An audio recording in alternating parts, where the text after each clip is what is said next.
18세기 중반 벌어진 7년 전쟁은 대영 제국에게 승리의 영광을 가져다 주었지만 불행의 씨앗을 뿌리는 계기가 되었습니다.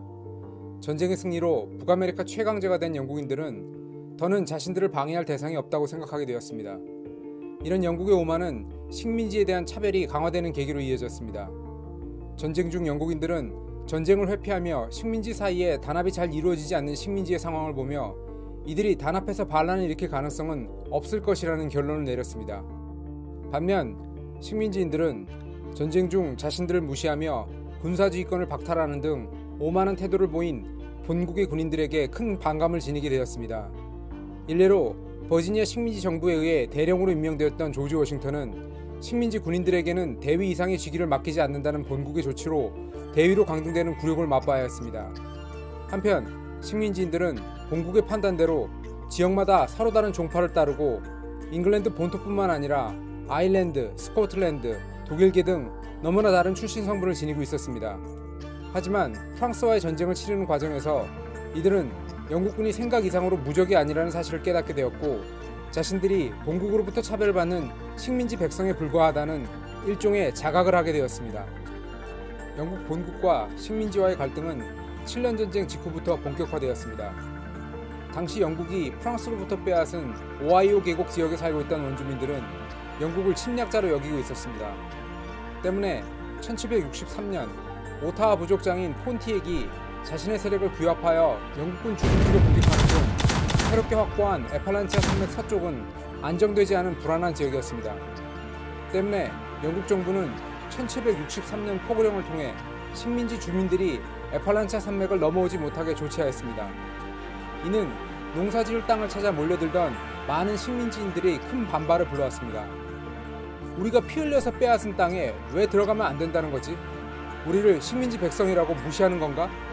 본국 정부가 식민지 주민을 위한 안전책으로 실시한 정책이 본국과 식민지 간의 갈등의 씨앗으로 변질된 순간이었습니다. 더 큰 문제는 역시 돈이었습니다. 지난 에피소드에 말씀드린 대로 7년 전쟁은 당시로서는 세계대전에 버금가는 큰 전쟁이었기 때문에 영국 정부는 전쟁 비용을 대기 위해 큰 빚을 진 상태였습니다.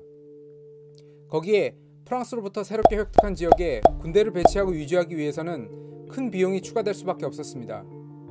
이 때문에 영국 본국은 북아메리카 식민지에 새로운 세금을 부과하여 재정난을 벗어나려 하였습니다. 이것은 본국인 영국 정부의 강화된 간섭을 의미하였고 식민지는 당연히 반발할 수밖에 없었습니다. 아니 애초에 우리 식민지는 조지아 정도만 제외하고는 왕실이 아니라 민간 무역자본이나 선교단체, 토지 투자자 등이 만들었는데 이제 와서 간섭이라니 이게 말이 되나? 이것은 너무나도 당연한 반응이었습니다. 당대의 경제 이론도 문제였습니다. 당시 유럽은 중상주의 경제정책이 지배하고 있었는데 이는 쉽게 말해 자국의 금고에 금과 은을 가득 쌓아 부를 축적해야 경제가 활성화되고 그렇게 하기 위해서는 보호무역주의를 실시해야 한다는 정책이었습니다. 그리고 이런 보호무역은 식민지가 다른 나라와 거래하는 것을 막도록 유도하고 있었습니다. 본국 정부의 태도는 단순했습니다. 완성된 산업제품은 우리가 너희한테 팔 테니까 너희는 그냥 담배나 목화 같은 원재료만 공급하고 다른 산업은 일으킬 생각을 하지 마 라는 것이었습니다. 따라서 1650년에 만들어진 항해법은 식민지에 철저하게 불리한 요구를 하였습니다. 이제부터 식민지로 들어가는 외국 제품은 모두 영국배로 실어 날라야 하고 외국 물건은 영국 본토에 잠시 내려서 관세를 부과한 후에 식민지로 보낸다. 그렇다면 식민지가 얻는 이득은커녕 관세로 인해 더 비싸진 물건을 사야 하는 손해만 생겼던 것이죠. 그렇다면 항해법이 만들어진 지 100년이 넘어서야 미국 독립전쟁이 시작되었는데 그럼 그동안은 왜 식민지가 잠잠했던 것이냐? 이유는 간단했습니다. 영국 본국이 생각보다 법을 깐깐하게 강제하지 않았던 것이죠. 경제적 어려움에 빠진 식민지 상인들이 스페인이나 프랑스와 밀수무역을 하는 등 위법 행위를 하는 것을 뻔히 알고 있었지만 아주 엄격하게 단속하지 않으면서 적당히 수위를 조절했던 것입니다. 그런데 이 모든 상황이 7년 전쟁으로 바뀌어버렸습니다. 영국 본국은 이제 과거와 같이 식민지의 사정을 봐줄 수 있는 상황이 아니었습니다. 특히 7년 전쟁으로 영국이 진 빚의 절반가량이 북아메리카를 방어하기 위한 것이었다는 점을 고려한다면 더더욱 그러했습니다.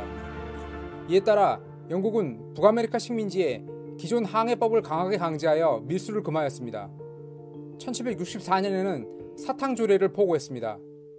사탕조례는 간단하게 말해 캐리비안에서 수입되는 설탕에 관세를 더 부과하겠다는 건데, 당연히 소비자인 식민지 주민들이 이를 반길 리가 없었습니다.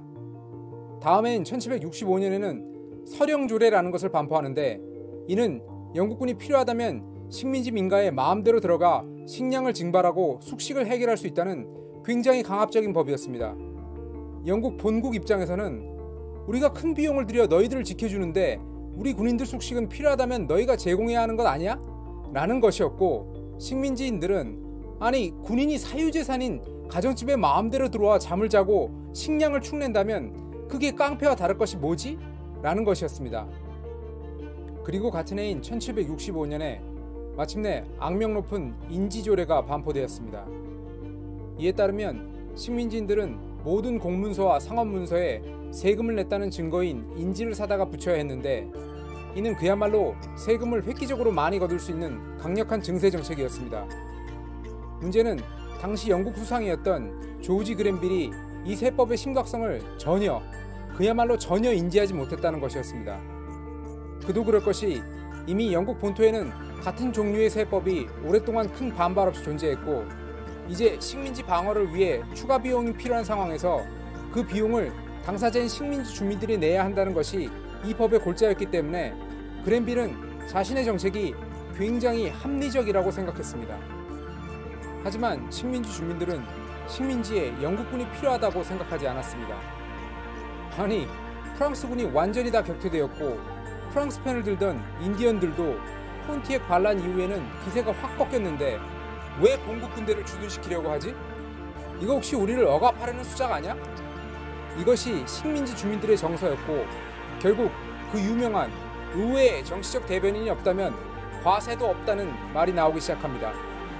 본토 의회에 식민지 주민들이 뽑은 의원이 있어야 한다는 것입니다.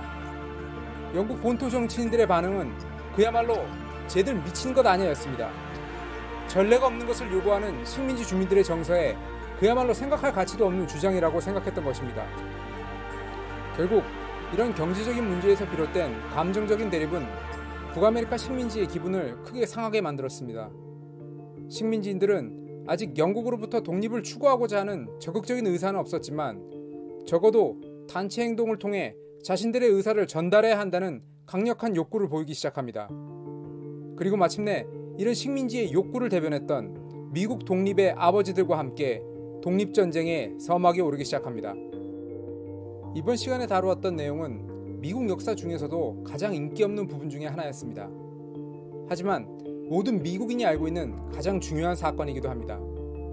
다음 시간에는 본격적으로 미국 독립전쟁과 관련된 내용으로 찾아뵙겠습니다.